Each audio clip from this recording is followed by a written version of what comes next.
So today's video is on minimalism, dealing with the loss of a loved one and their belongings, and you're actually going to hear from one of my viewers who's going to share with you her top 3 tips of how to deal with this very issue.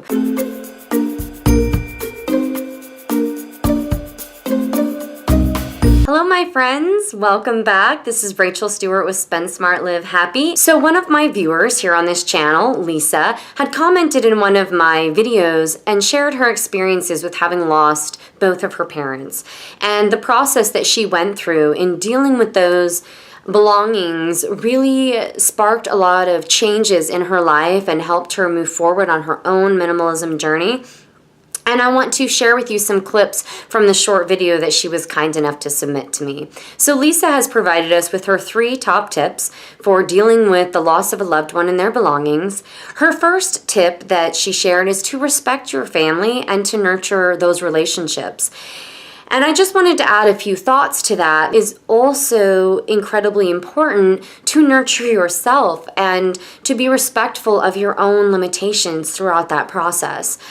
Whether you're adopting your own minimalism journey and purging your own belongings, or having the even more difficult process of purging through a loved one's belongings, there are some similarities there in that it's going to be likely a very emotional process. Some people are not prepared for the emotions that come out of this process.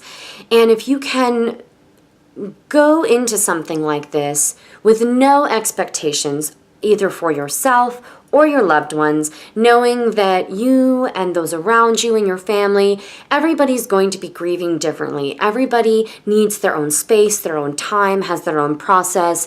So with that being said, be respectful, not just of your family and other loved ones, but also of yourself. And if you need a break, take a break.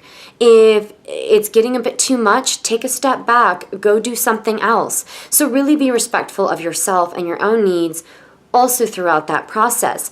And it's important to to set limits and create boundaries. And then beyond that, don't worry about it. Go back to your normal day-to-day life. Do things that fill you with joy and satisfaction, and try to keep that balance in your life, because it's going to be really important to helping you get through that process. Now, I want to go ahead and show you a clip of Lisa's comments on tip number 1. First and foremost, respect your family members. Be honest, be fair, and be respectful. After all, these are the people that your loved one has left you with, and these are the people that your loved one loved as well.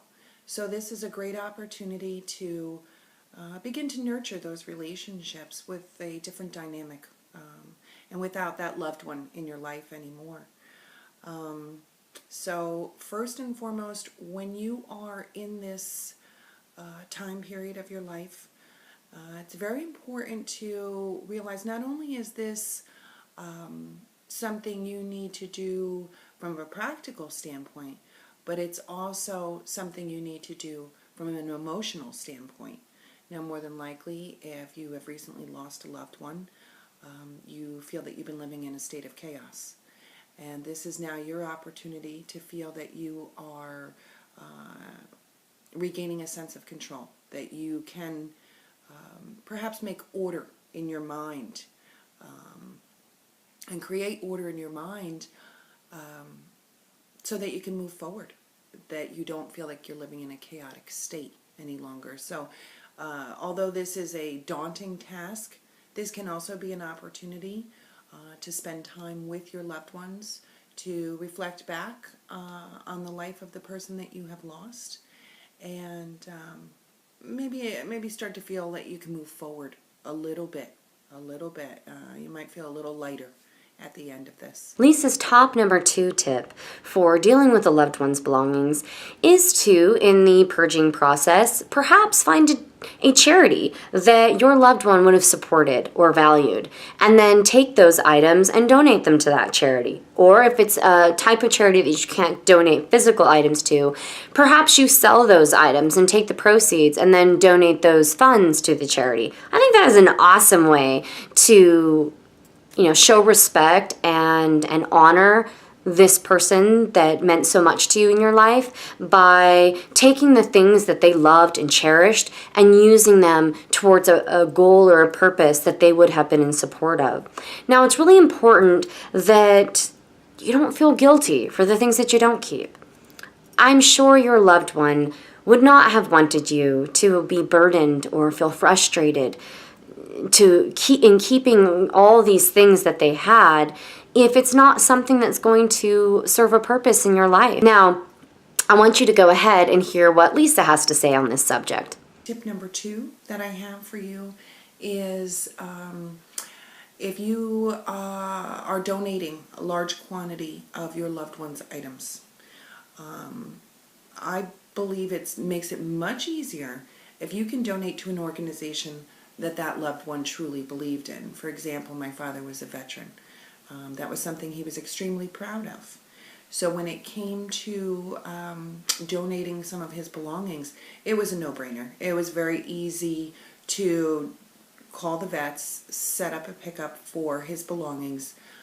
They were happy to take it. And I knew that was something that my father would have agreed with and felt good about. So therefore, I felt good about it. As where with my mother, she was a dog lover. So donating some of her belongings to an animal shelter for me just seemed like the right thing to do. Lisa's final tip for you guys on how to handle a loved one's belongings after they've passed is to repurpose items. Thank you, Lisa, for mentioning that, because I've talked about that before. I think it is an awesome way to continue to enjoy and use and display items that make you smile, that make you remember that special person, but not have it be a burden or not have it be just something piled in a storage unit or piled in your garage in a box. So yeah, there's tons of things you can do. Check out these pictures. These are just some of the things that I've done. This furniture, I've taken it and refinished it. I've taken items and displayed them in creative ways to make use of these items, to be able to enjoy them every day without them just being something that's collecting dust or cluttering my home or being a burden to me. A big reason why I love repurposing of sentimental items is that it's a great way for you to blend that spirit of the person that you love with the spirit of your own life and your own interests and your own style. Let's go ahead and hear Lisa's thoughts on the matter. And my third tip for you would be when it comes to their belongings, you can't save everything. It's just not realistic. You can't save everything as much as you feel that you might want to hold on to every piece of clothing, every dish, everything they had. It's just not realistic and it's not healthy. So what I suggest and what myself and my family members have done with some of our parents' belongings is to repurpose them. And I have a couple examples of that. For example, my sister had some beautiful old solid wood dressers that belonged to my mother, and better quality furniture than most people would find nowadays. And she sanded that down, she painted it, and she breathed new life into that. And now she's enjoying that. Another example that I have is one that I truly enjoy that my sister actually did for me. She simply took a bunch of trinkets that belonged to my mother. And I wasn't sure what she was going to do with them at the time, but I'm very happy to say this is what she did with it. So this frame, I don't know if you can see, is jam-packed with memories of my mother. She was a painter. We have paintbrushes here. We have her house key. This was her keychain. And her brooches, some of her jewelry, some of her costume jewelry. And we just went ahead, my sister went ahead and had this made up for me. And I absolutely treasure this. I put my favorite photo of my mother in there. And this is something that I can display and get great joy out of. Another example of something that I've done with my mother's belongings is I saved her favorite nail polish. And whenever there's an occasion that comes up, whether it be a family get-together, Christmas, New Year's Eve, her birthday, I just put on her glittery nail polish and it makes me happy.